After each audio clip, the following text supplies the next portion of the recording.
그 일본의 의사이면서 베스트셀러 작가 중에 이 사이쇼 히로시라는 사람이 있습니다. 이 사람이 쓴 가장 유명한 책의 제목이 아침형 인간이라는 책이에요. 아마 여러분 중에 이 책을 읽어보신 분도 계실 겁니다. 이 사이쇼 히로시는 이 아침형 인간이라는 책에서요, 아침을 지배하는 사람이 하루를 지배하고 하루를 지배하는 사람이 인생을 지배한다라고 이야기를 합니다. 그리고 그런 아침형 인간이 되기 위해서 몇 가지 방법을 소개하고 있는데, 그 중에 몇 가지만 여러분들께 말씀드리면, 우선은 새벽 5시에 일어나라 라고 말하고 있고요, 그리고 그 아침에 일어나서 할 일을 만들어 두어라 라고 말을 합니다. 아무도 방해하지 않는 그 새벽에 아침에 주로 명상을 하거나 그날 하루의 계획을 세우거나 간단한 운동을 하거나 꿈꾸는 미래의 목표를 상기하거나 그런 것들을 하라라는 이야기예요. 이른 아침에 또 새벽에 아무런 방해도 받지 않기 때문에 체력적으로나 정신적으로나 최대치로 회복된 상태가 되죠. 또 하루의 시작 전이기도 하기 때문에 그 시간에 그런 것을 해보면 좋다라는 그런 권면입니다. 실제로 임마누엘 칸트라든가 이 조지 W 부시 대통령이라든가 토머스 에디슨이라든가 이런 사람들이 아침형 인간으로 알려져 있습니다. 여러분, 아침형 인간의 반대 개념은 뭘까요? 저녁형 인간이겠죠. 아침보다는 저녁에 날아다니게 되고 저녁에도 제 능력을 힘차게 발휘할 수 있는 유형의 사람들이 바로 저녁형 인간입니다. 이 저녁형 인간은 아침형 인간에 비해서 통계적으로 보면은 당뇨병에 걸릴 위험이 조금은 더 높대요. 하지만 반면에 아침형 인간보다 더 영리하고 창의적이고 더 똑똑하다라는 연구 결과도 있습니다. 실제로는 이 버락 오바마 대통령이나 윈스턴 처칠이나 모차르트 같은 사람들이 저녁형 인간이었다고 알려져 있습니다. 그러니까 사람마다 유형이 다른 것이고, 한 연구진은 유전자 염색체에 따라서 아침형, 저녁형이 나누어진다라고 말할 정도니까요, 이 아침형이나 저녁형이나 뭐가 더 좋고 뭐가 더 나쁘다라고 말할 수는 없는 것이다라고 우리는 볼 수가 있어요. 그래도 여러분께서는 그 중에서 아침형에 가까운 분이실까요? 저녁형에 가까운 분이실까요? 어떠십니까? 아침형이십니까? 저녁형이십니까? 다윗은 어떨까요? 다윗은 아침형 인간이었을까요? 저녁형 인간이었을까요? 무슨 근거로 그렇게 생각하시나요? 오늘 우리가 시편에 보니까 여러분이 생각하셨던 것처럼 다윗은 아침형 인간이었던 걸로 보여요. 왜냐하면 그는 아침을 노래한다라고 오늘 말씀에서 이야기하고 있죠. 또 그가 새벽을 깨운다라는 고백을 무려 시편에서만 21번을 하고 있기 때문입니다. 우리가 오늘 읽은 이 시편 5편의 말씀도 역시 다윗이 아침에 하나님께 드린 기도를 기록해 놓은 거예요. 3절을 한번 볼까요? 함께 읽겠습니다. 여호와여, 아침에 주께서 나의 소리를 들으시리니 아침에 내가 주께 기도하고 바라리이다. 사실 엄밀히 말하면은 이 시편 5편은 다윗이 아침에 일어나서 드린 기도다라고 말하기보다는 아마도 뜬 눈으로 밤을 꼬박 지새우고 맞은 아침에 드린 기도다라고 보는 것이 더 정확할 겁니다.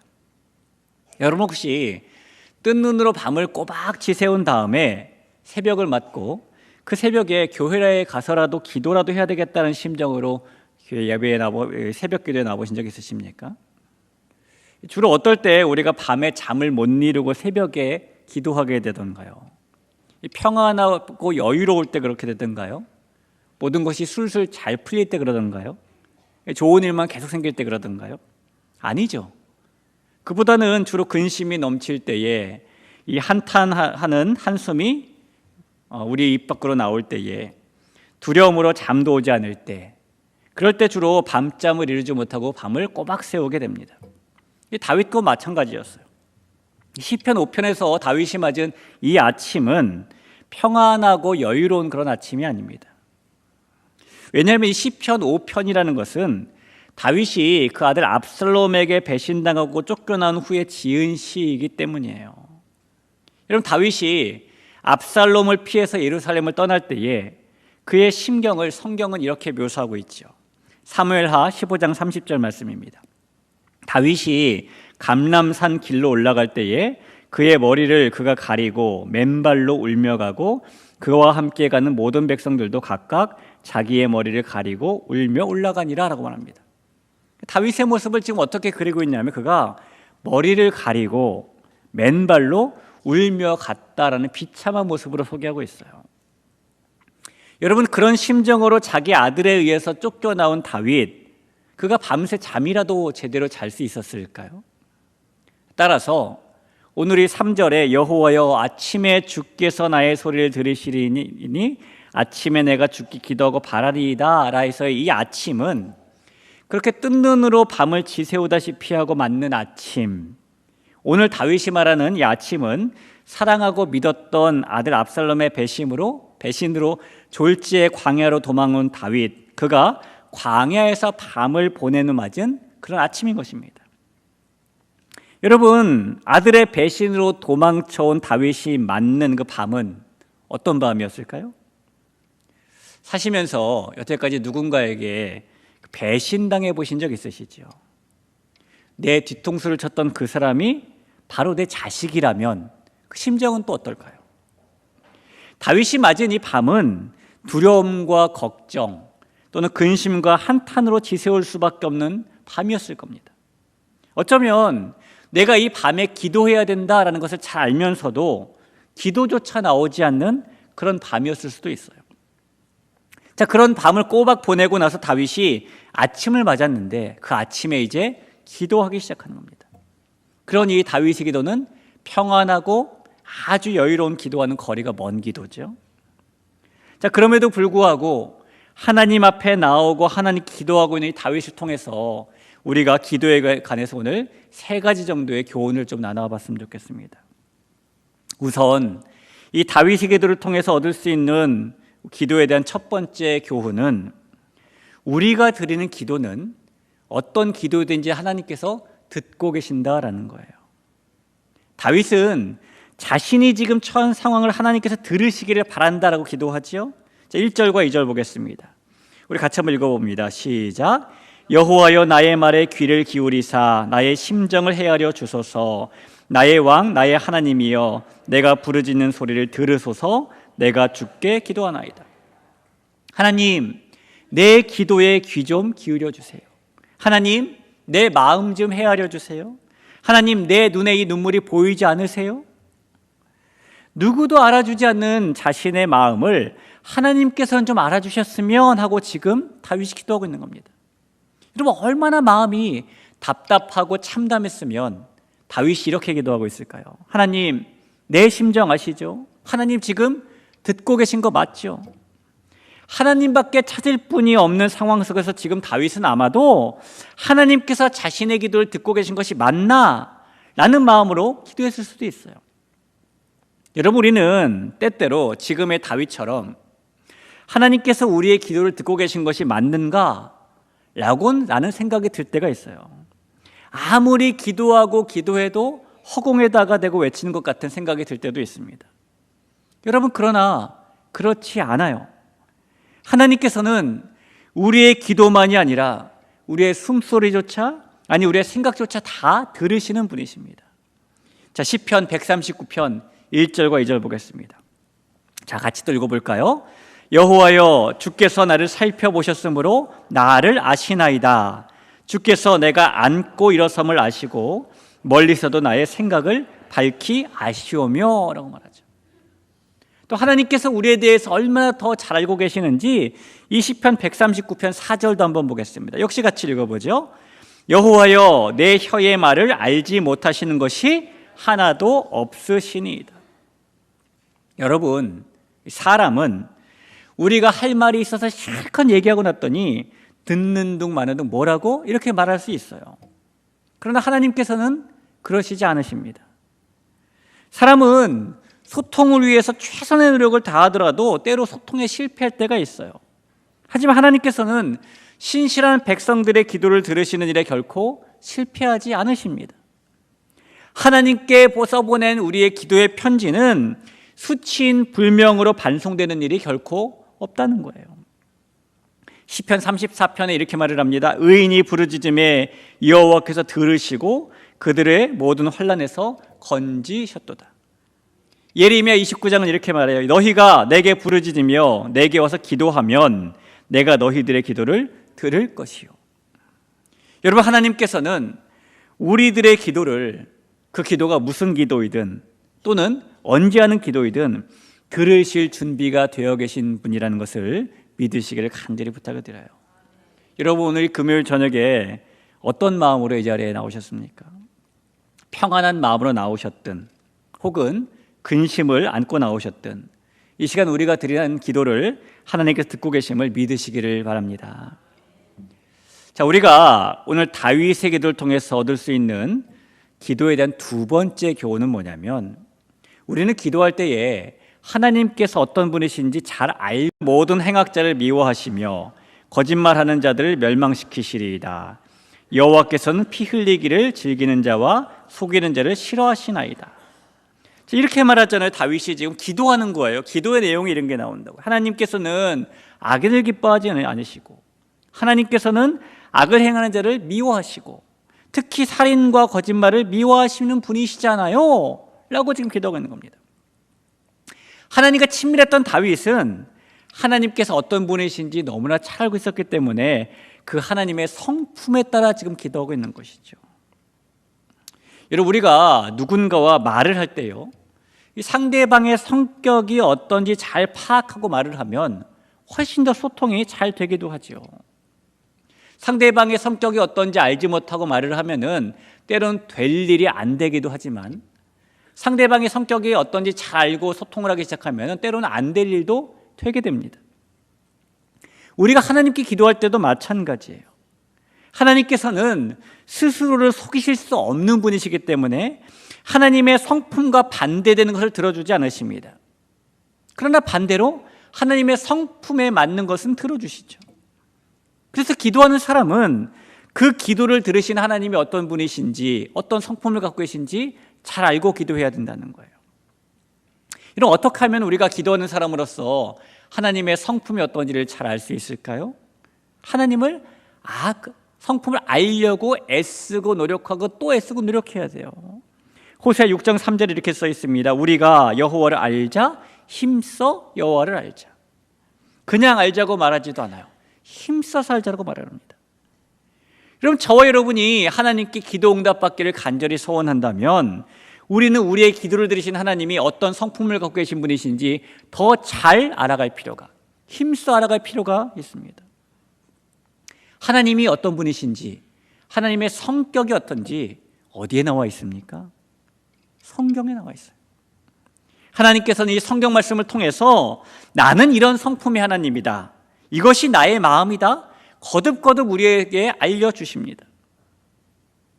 결국 우리는 그 하나님의 말씀을 통해서 하나님이 어떤 분이신지, 하나님이 어떤 성격을 갖고 계신 분이신지를 잘 알게 되는 것이고, 그 잘 알면 알수록 우리의 기도는 하나님께서 들으시는 기도가 될 수가 있는 거예요. 우리 귀한 대길교회 성도 여러분, 오늘 이 저녁에 하나님께서 어떤 분이신지, 하나님께서 어떤 성품을 가지고 계신 분이신지를 잘 알고 기도하실 수 있기를 주님의 이름으로 축원합니다. 자, 마지막으로 오늘 다윗의 기도를 통해서 우리가 얻을 수 있는 기도에 대한 세 번째 교훈은, 기도한 후에는 믿음으로 응답을 기다려야 된다라는 거예요.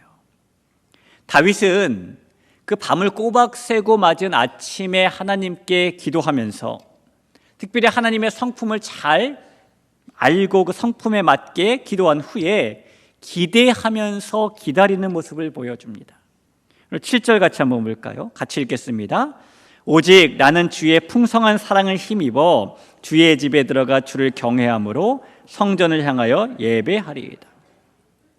여러분이 오늘 다윗이 기도하고 있는 이 상황이 어떤 상황이라고 말씀드렸죠? 예루살렘 자신의 궁전에서 쫓겨났고, 심지어 아들이 자신을 배반했고, 그래서 맨발로 울면서 도망쳐놓은 그런 상황이잖아요. 근데 조금 전에 읽은 말씀해 보니까 주님의 풍성한 사랑을 자기가 힘입었다고 얘기를 해요. 그리고 주의 집에 들어가서 주를 경외하고, 성전에서는 쫓겨났으니까, 예루살렘에서 쫓겨났으니까 성전을 향하여 예배한다라고 말을 합니다.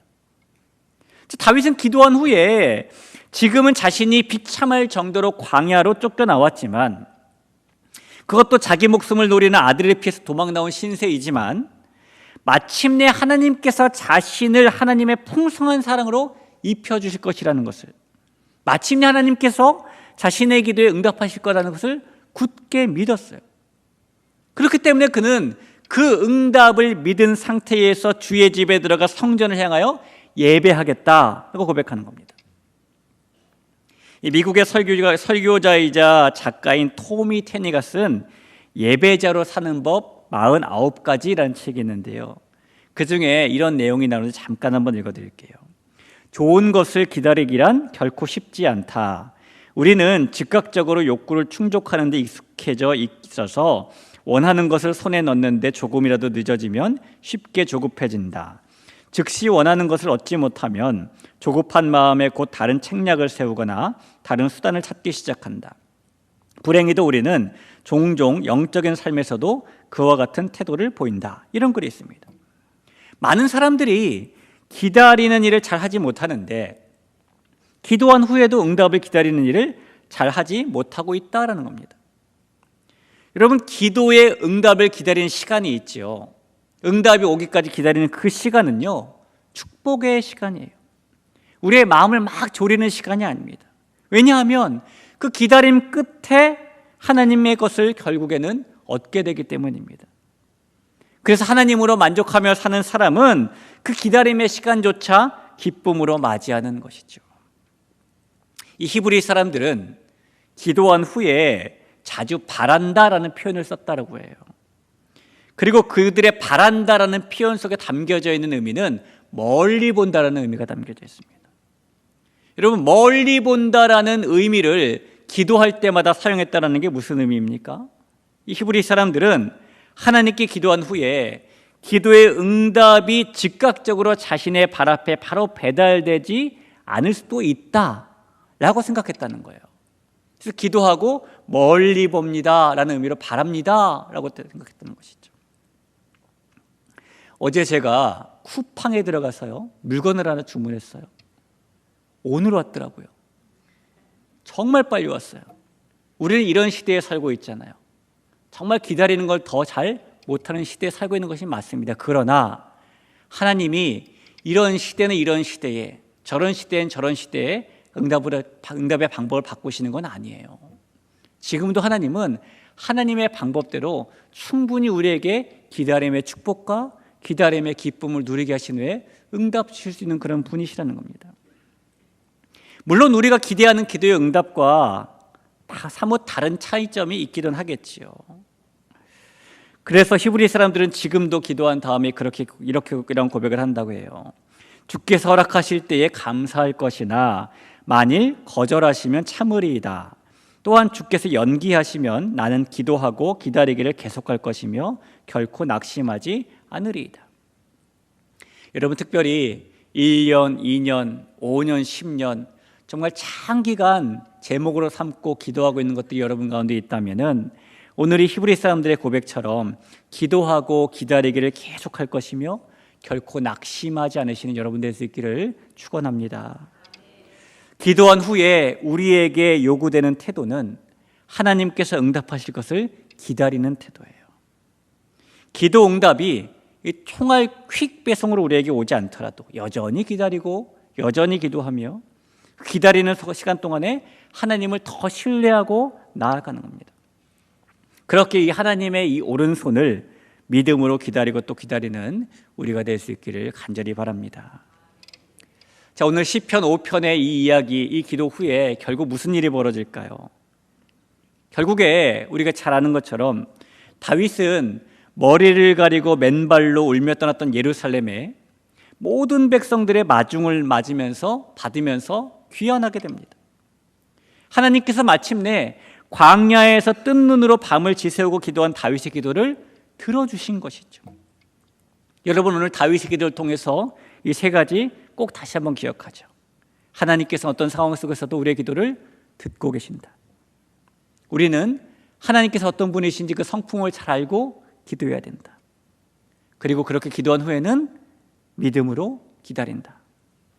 우리에게도 다윗과 동일한 기도의 모습이 있을 때에 하나님께서 다윗에게 응답 주셨던 것처럼 우리에게 기도의 응답을 주시는 분이라는 것을 만나고 믿고 살아가는 우리 모두가 될 수 있기를 주님의 이름으로 간절히 축원합니다.